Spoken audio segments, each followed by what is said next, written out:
నా పేరు పెన్నీ క్రాస్బీ.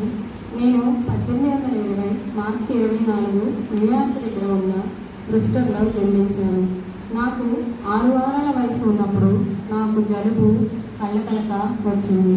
అప్పుడు మాకు బాగా సన్నిహితంగా ఉండే డాక్టర్ గారు అందుబాటులో లేకపోవడం వల్ల నన్ను వేరొక డాక్టర్ దగ్గరికి తీసుకువెళ్ళారు.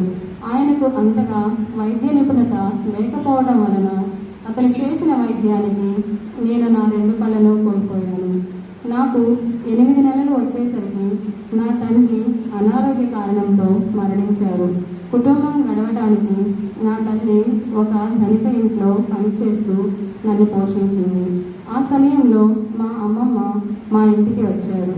ఆవిడ నాకు బైబిల్లోని మొదటి 4 గ్రంథాలు, సామెతలు, ప్రసంగి, కొన్ని కీర్తనలు కంఠస్థం చేయించారు. నాకు కళ్ళు లేకపోయినా నేను అన్నీ శ్రద్ధగా నేర్చుకునేదాన్ని. నాకు 8 ఏళ్ల వయసులోనే యేసయ్య కోసం కొన్ని కీర్తనలు, కవిత్వాలు రాసుకున్నాను. నేను నా కళ్ళతో ఈ లోకం చూడలేకపోయినా నేను పరలోకం వెళ్ళాక యేసయ్యను చూస్తాను అనే విశ్వాసంతో జీవించాను. నేను రాసిన గీతాలు మీ దగ్గర ఉన్న ఆంధ్ర క్రైస్తవ కీర్తనలో ఉన్నాయి. నాకు కళ్ళు కనపడకపోయినా నేను దేవుని కోసం జీవించాను.